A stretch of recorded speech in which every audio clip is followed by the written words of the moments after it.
Y una de las claves en el cambio climático y el calentamiento global son los gases de efecto invernadero. Y tampoco tenemos buenas noticias sobre esto, porque los investigadores de la AEMET, aquí en Canarias, en el centro de Izaña concretamente, han registrado en mayo un nuevo récord en concentración de partículas de dióxido de carbono en la atmósfera. Datos similares a los que se han registrado en Hawái.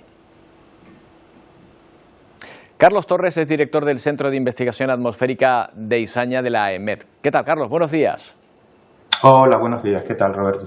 Oye, dígame, lo que ustedes han analizado en Izaña, ¿se extrapola a todo el planeta? ¿La concentración es la misma o es distinta según la zona?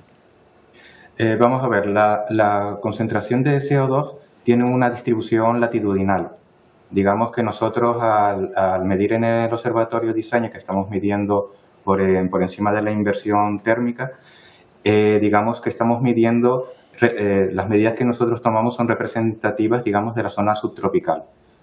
Por eso también son similares a las medidas que han tomado en Hawái, que está un observatorio similar al de Izaña, que está también situado a 3.000 metros, por encima de 3.000 metros, y están midiendo en unas condiciones también muy similares a las que tenemos aquí en Tenerife. Sí, además ese observatorio de Mauna Loa en Hawái es un poco el que se toma de referencia, ¿verdad?, para averiguar cómo está la concentración. Sí, exactamente. Sí, es un observatorio de la NOAA, tiene la serie histórica más larga de medidas de CO2 desde 1958 y nosotros tenemos aquí en Izaña, digamos, la segunda serie más larga desde 1984. Por eso, digamos que podemos hacer estudios de tendencias y ver cómo va cambiando, digamos, la concentración de CO2 a nivel global, concretamente en la zona esta subtropical, con el tiempo y cómo ha ido cambiando en los últimos años. Bueno, pues con esos registros tan antiguos podemos ver la comparativa. O sea, ahora creo que son 426 partículas por millón de gases de efecto invernadero. ¿Cuánto había antes? Si nos vamos al dato preindustrial, estamos hablando en torno a 280 partículas por millón.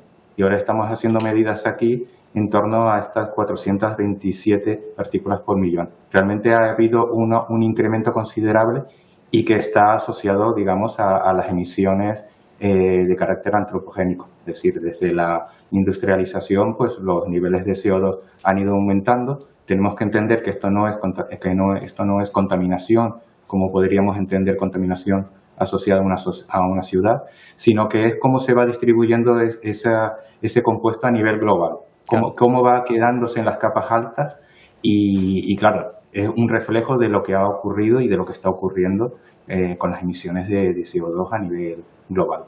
Claro, que siguen aumentando. Una de las frustraciones de las personas preocupadas por este cambio climático es que aunque un continente entero, Europa a lo mejor, ¿no?, esté tomando medidas para reducir la contaminación, poco podemos hacer si en otras partes del mundo no lo hacen. Exactamente, ese es el principal problema, que esto es un problema a escala global, que no tenemos que pensar que es un problema de Canarias, que nosotros estamos midiendo aquí unas concentraciones muy altas, sino que es un problema realmente a escala global y por tanto las medidas que hay que tomar, principalmente desde políticas, pero bueno, son yo creo que medidas que ya abarcan a toda la sociedad, tienen que ser medidas inmediatas y que abarquen a toda la sociedad. Carlos, uno de los gases de efecto invernadero, creo que es el CO2, es el que absorbe, creo, ¿no?, la capa vegetal de la Tierra, las plantas. ¿No es capaz de absorber lo suficiente para evitar esa concentración? ¿Tendríamos que plantar más árboles en todo el mundo, Carlos, para tratar de solucionarlo o ni por eso? Sí, es ahora realmente al final lo importante son todos los estudios que se están haciendo actualmente, sobre todo van dirigidos a estudiar cuáles son las fuentes y los sumideros naturales de CO2 y de otros gases de efecto invernadero, incluso buscando también formas artificiales, digamos, de hacer captación de CO2 para poderlo eliminar de la atmósfera.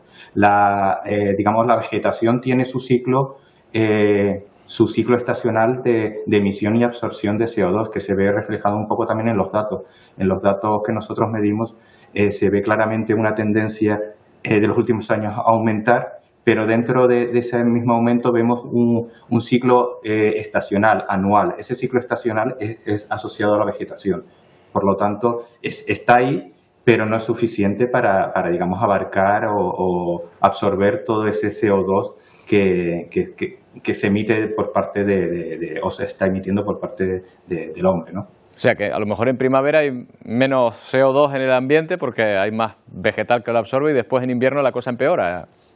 ¿Tiene que ver con eso? Vamos a ver, sí tiene que ver con eso, pero es un poco al revés. Es decir, al final de primavera, que son cuando alcanzamos el máximo, como lo hemos alcanzado ahora, se ha producido un máximo de floración.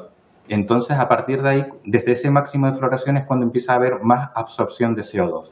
Entiendo. Entonces, ahora estamos notando, digamos, el efecto de captación por parte de la vegetación que ha tenido lugar gracias a esa, digamos, a esa floración por parte de la primavera, ¿no? Entonces, por eso digamos que a partir de ahora, de junio en adelante, empecemos a disminuir, digamos, lo que es la concentración de CO2 en el aire, porque hay una mayor captación por parte de la vegetación.